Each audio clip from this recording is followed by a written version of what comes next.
저도 이제 어제 같은 경우에도 문자를 많이 받았습니다. 어떤 문자들이 오냐면, 중국으로부터의 입국자를 전면적으로 금지해야 되는 것 아니냐.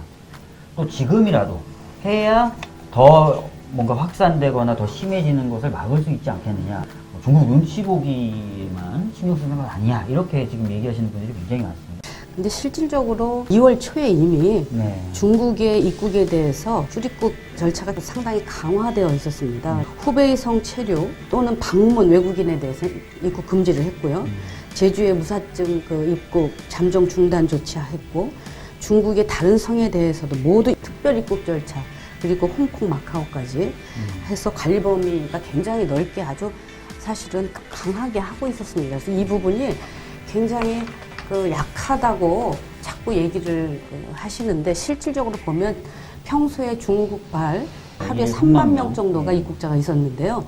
정부의 이런 조치 이후에 입국자가 5천 명 정도로 줄어들었습니다. 5천 명 정도. 네, 그래서 굉장히 많이 줄어드는 거고요. 각국의 입국 제한 조치들을 이렇게 이제 살펴보면 우리가 그렇게 다른 나라에 비해서 약하다고 보기는 상당히 어렵습니다. 중국하고 그 나라하고의 어떤 경제, 사회적인 연관성이 있잖아요. 연관성이 어느 정도냐에 따라서 또 지리적으로 어떠냐에 따라서 굉장히 다릅니다. 우리나라는 상당히 일본하고 아주 상당히 좀 비슷한 그런 수준의 그런 입국 제한 조치를 하고 있고요.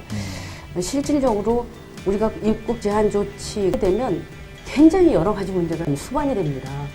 당장 워낙에 경제적으로 많이 연관이 많이 되어 있기 때문에 우리가 지난번에 중국에 입국 제한하면서 현대자동차며 그 회사들의 생산이 차질이 오는 거 보시지 않았습니까? 마스크하고 방호복이라든가 이런 거를 만드는 원료도 사실은 중국에서 많이 들어오게 됩니다. 생산에 하는 그 원료들을 우리가 가져오고 서로 이게 연관이 되어 있기 때문에 그렇게 단순한 문제는 이게 아닙니다. 확진자들을 보면은요, 중국을 통해서 감염이 확인된 사례는 지금 한 10건 미만입니다.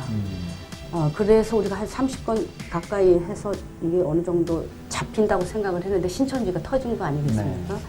지금 당장 중국을 다 막는다고 해서 이 문제를 해결할 수 있는 게 아닌데, 지금은 대구와 경북에서 갑자기 늘어난 이 사태가 전국으로 퍼져나가는 것을 막는 것이 굉장히 중요합니다. 그런데 중국을 자꾸 막으라고 하는데 중국을 막아서 이 문제는 해결되는 게 아니거든요. 한 사례로 지금 프랑스나 독일 같은 유럽의 주변국과 달리 중국 입국을 완전히 전면 차단했던 이탈리아나 이란의 경우를 보면 오히려 확진자가 지금 폭발적으로 증가하고 있는 역설이 발생하고 있어서 이 부분을 과연 어떻게 설명할 것이냐라고 하는 부분들이 역시 전문가들의 반론 중에 하나입니다. 네. 두 분 말씀 좀 정리해보면 이런 것 같습니다. 이제 미국 같은 나라는 확실히 우리보다 강하게 하고 있다. 그러나 일본이라든지 호주라든지 또 다른 많은 나라들은 우리나라 정도 수준을 유지하고 있다. 그리고 재밌는 것은 이탈리아처럼 완전히 봉쇄하고 있는, 굉장히 강력한 조치를 취하고 있는 나라에서 오히려 코로나19 확진자가 폭발적으로 좀 증가하고 있는 모습을 보이고 있다.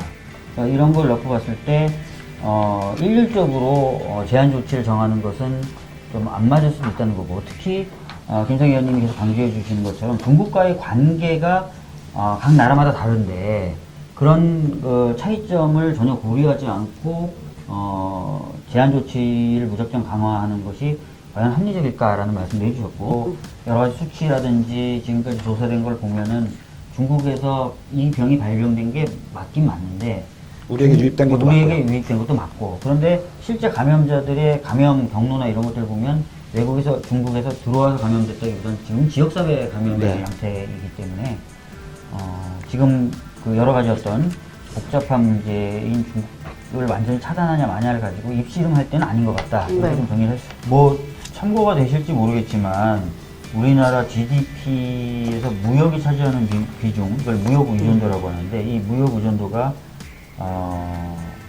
지금 2018년 기준으로 70.4%입니다.